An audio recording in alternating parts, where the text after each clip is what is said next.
পোলা এক মায়ের খুব ভালোবাসে, দুনিয়ায় আর কিছু চাই না মায়া ছাড়া। আচ্ছা, কিন্তু মায়া পোলাটারে পছন্দ করে না।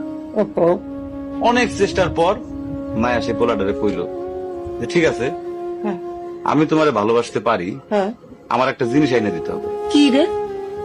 পোলাটা তখন কইল যে তোমারে পাওয়ার লিগা আমি দুনিয়ার যে কোনো জায়গা থেকে যে কোনো জিনিস এনে দিতে পারি। হ্যাঁ হ্যাঁ, মায়েরা তখন কইল তুমি তোমার মায়ের কলিজাটা আমার আইনা দাও।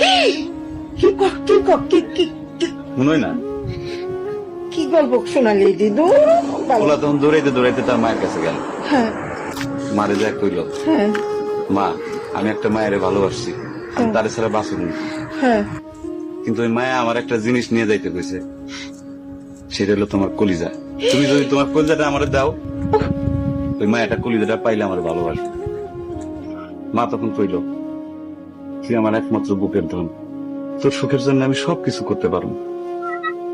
পরে মা বুকটা ফাইরা কলিজাটা বাইর করে পোলার হাতে দিল। আরে মা, পোলাটা কলিজাটা হাতে পাইয়া যে কি খুশি, মা দৌড়াইতেছে দৌড়াইতেছে দৌড়াইতেছে, দৌড়াইতে দৌড়াইতে হঠাৎ রাস্তার মধ্যে উষ্টা খাইয়া পড়ে গেছে। হাতের কলিজাটা হাতের থেকে সুইটা রাস্তার মধ্যে পড়ছে। তখন মায়ের কলিজাটা কইতেছে ব্যথা পাইছো বাজান?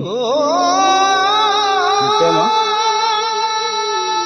কিন্তু মায়া যদি এইরকম কয়, সেই মায়ের আমি, আমার মনে হয় জগতের সব মায়ের একরকম, মা আমি পারো না, মা আমি তোমার ছাড়া আমি থাকতে পারবো না, মা।